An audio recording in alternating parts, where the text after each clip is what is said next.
Foreign city यानी नागपुर। लोकसभा चुनाव के पहले चरण में नागपुर में 19 अप्रैल को मतदान होगा। नागपुर लोकसभा सीट से 2014 और 2019 में केंद्रीय मंत्री नितिन गडकरी ने यहां से प्रतिनिधित्व किया है। वहीं इस साल कांग्रेस ने गडकरी के सामने विकास ठाकरे को उम्मीदवार बनाया है। लेकिन जानकारों की माने तो इस लोकसभा चुनाव में गडकरी का तीसरी बार चुनाव जीतना कठिन हो सकता है। 19 अप्रैल को नागपुर में मतदान होगा लोकसभा 2024 के लिए। पिछले 2 टर्म यहां से केंद्रीय मंत्री नितिन गडकरी जो कि चुनकर आ रहे हैं और नागपुर आरएसएस का गढ़ भी कहा जाता है। क्या इस लोकसभा चुनाव में बीजेपी की ओर से मुद्दा राम मंदिर होगा? इस साल नागपुर की लोकसभा और नागपुर लोकसभा इलेक्शन को अपन देखने जाए तो लोगों को गडकरी जी से बैर नहीं है, गडकरी जी से उन्हें दुश्मनी नहीं है। लोग गडकरी को चाहते हैं, पर एक इलेक्शन में दूसरा इम्पैक्ट ये हो रहा है, ये होते दिख रहा है कि लोगों को अभी बीजेपी सरकार नहीं होनी चाहिए, ऐसा भी एक वर्ग नागपुर में है। तो वो वर्ग होने के कारण नागपुर गडकरी जी को वो थोड़ा सा उसका प्रॉब्लम हो सकता है। पिछले 2 इलेक्शन अगर अपन देखें 2014 और 19 के, तो बीजेपी और मोदी जी का जो चेहरा था और उनकी जो लाट थी, लहर थी, वो लहर के कारण उनको बहुत सारी अच्छी सीटें मिली, अच्छे वोटिंग्स मिली, जिसका फायदा गडकरी जी को भी हुआ। इस साल वही चेहरा और वही पार्टी उनको कम यानी गडकरी जी को कम वोटिंग पे ले जाने की दिक्कत भी यहाँ दिख रही है। दूसरी बात एक देखी जाए तो कांग्रेस पार्टी की जो उम्मीदवार है विकास ठाकरे जी के लिए 2 अच्छी बातें हैं। पिछले साल 2019 में गडकरी जी के खिलाफ कांग्रेस के जो प्रदेशाध्यक्ष है अभी नाना पटोले, वो खड़े हुए थे। नाना पटोले जी को 10 से 15 दिन पहले सीट अनाउंस हुई थी और नाना पटोले नागपुर के नहीं थे, फिर भी उनको 4.5 लाख वोटिंग यहाँ से मिली थी। इसका मतलब यह है कि 4.5 लाख वोटिंग ये कांग्रेस का अभी भी यहाँ है। अभी विकास ठाकरे जी को जो फायदा यहाँ अच्छे से जो होगा वो ये दिख रहा है कि विकास ठाकरे यहाँ के सिटिंग एमएलए है, उसके साथ साथ वो यहाँ के पूर्व महापौर भी रहे हैं। इसका और शहर के कांग्रेस शहर के अध्यक्ष है, इसलिए उनका पूरे शहर भर में नेटवर्क है। उनका दक्षिण पश्चिम जो एरिया है जहाँ से वो आमदार बने हैं, वो एरिया उनका खुद का बनाया हुआ है। नागपुर में इस साल वंचित बहुजन अघाड़ी ने अपना उम्मीदवार खड़ा नहीं किया है, बल्कि वंचित बहुजन अघाड़ी के नेता प्रकाश अंबेडकर ने यह ऐलान किया था कि यहाँ से वो विकास ठाकरे को अपना समर्थन देंगे। वही दूसरी तरफ बारामती जो कि सुप्रिया सुले वहां से चुनाव लड़ रही है, वहां भी वंचित बहुजन अघाड़ी जो है वो सुप्रिया सुले को अपना समर्थन दे रही है। और एक कॉन्स्टिट्यूएंसी है जो कि कोल्हापुर, वहां से भी वंचित बहुजन अघाड़ी जो है वो कांग्रेस के उम्मीदवार शाहू महाराज को अपना समर्थन दे रही है। नागपुर जो है, नागपुर विशेष तौर पर विदर्भ, ये कांग्रेस का गढ़ पहले से रहा हुआ है।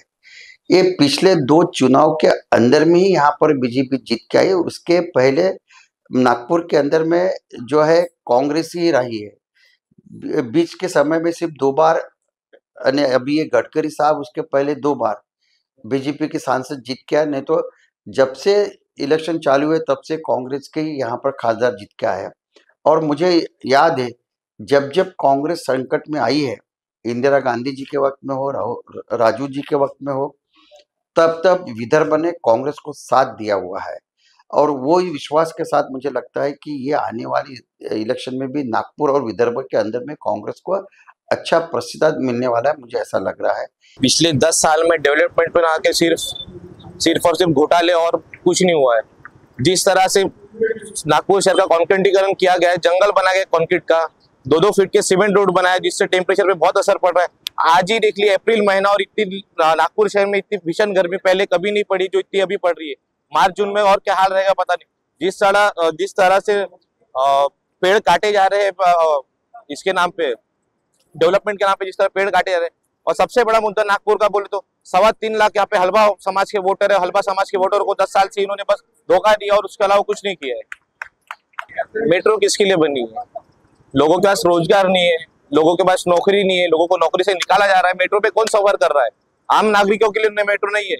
ये मेट्रो सिर्फ और सिर्फ बड़े बड़े उद्योगपतियों के लिए है, कुकरे जैसे उद्योगपतियों के लिए है, जिनकी इमारतें बड़ी इमारतें बन रही है मेट्रो स्टेशन के बाहर, जिनके बड़े बड़े कॉम्प्लेक्स बन रहे हैं मेट्रो स्टेशन के बाहर। ये सिर्फ और सिर्फ बड़े बड़े उद्योगपतियों के लिए विकास हो रहा है और किसी के लिए नहीं हो रहा है। आम नागरिक के पास पैसा नहीं है, नौकरी नहीं है, 2 वक्त का खाना नहीं खा रहे, 5 किलो राशन में बोलते महीना भर आप खाओ बोलते।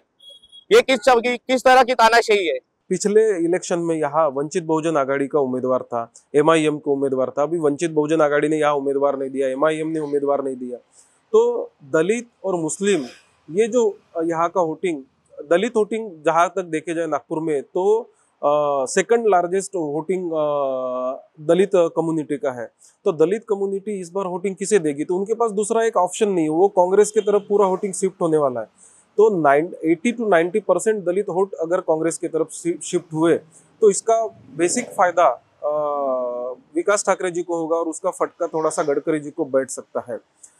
दूसरी एक बात है, मुस्लिम वोट्स यहाँ बहुत सारे हैं और मुस्लिम लोगों में एक थोड़ी सी दहशत है बीजेपी सरकार के खिलाफ। वो दहशत दिख रही है जब अपन लोगों से बात करते जाएंगे, तो वो वोटिंग भी पूरी तरीके से कांग्रेस को जा सकती है। देखते हैं नागपुर लोकसभा का क्षेत्र लगातार कांग्रेस के उम्मीदवार यहाँ 13 बार चुन के आए। बाद में हम देखते कॉमरेड वर्धन भी यहाँ से लड़े, तीसरे नंबर पर ले 1 लाख 1.25 लाख तक पहुंचे। मगर ये मूलतः कांग्रेस का है और कांग्रेस वालों में फूट आ गई थी, जिसका परिणाम हमको 2014 में देखने को मिला कि भाजपा के नितिन गडकरी ने उसका फायदा उठाया और वो चुन के आ गए लोकसभा में।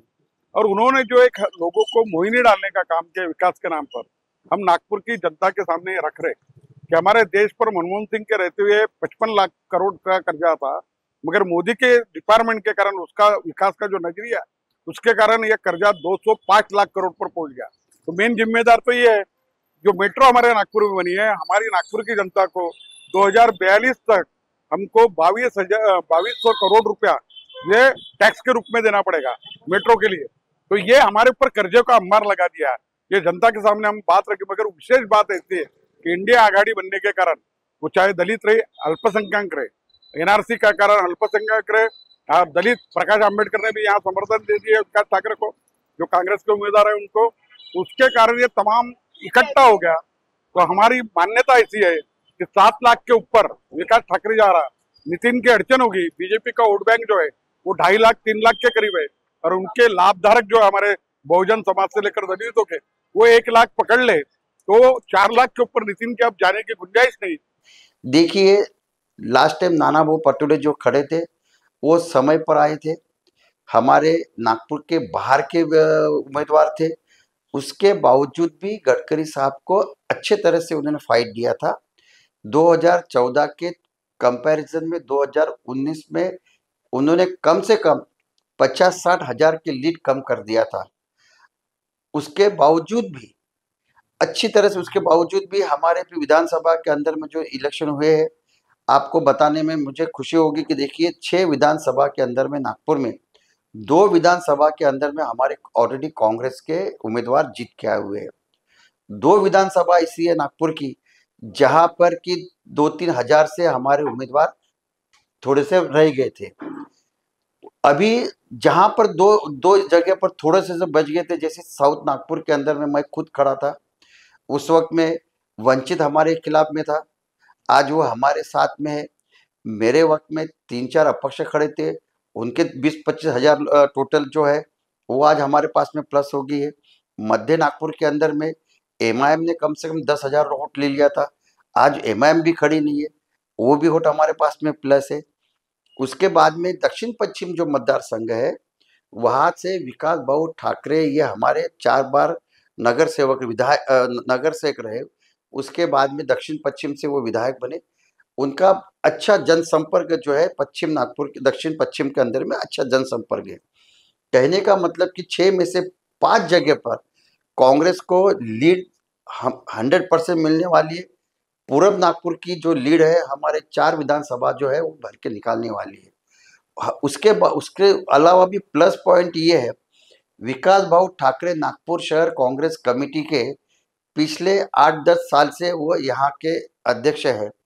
उसके वजह से यहाँ का जो संगठन जो है, और जो संगठन उन्होंने बना के रखा है और मजबूत संगठन बना के रखा हुआ है, उसके वजह से उनका हर क्षेत्र के अंदर में उनकी पकड़ है, हर गली गली में उनके कार्यकर्ता है। वो सब कार्यकर्ता आज उन पार्टी के अध्यक्ष के नाते उनके लिए काम में लगे हुए। ये बहुत बड़ी बात जो है अच्छी प्लस पॉइंट हमारे विकास बाबू ठाकरे के। इसी के इससे मुझे लग रहा है कि आने वाले समय में विकास बाबू ठाकरे का विजय सुनिश्चित है। द वायर के और वीडियोस देखने के लिए सब्सक्राइब करें और बेल आइकन पर क्लिक करें। स्वतंत्र पत्रकारिता की आर्थिक मदद करने के लिए डिस्क्रिप्शन में दिए गए लिंक पर जाएं और अपनी राशि चुनें।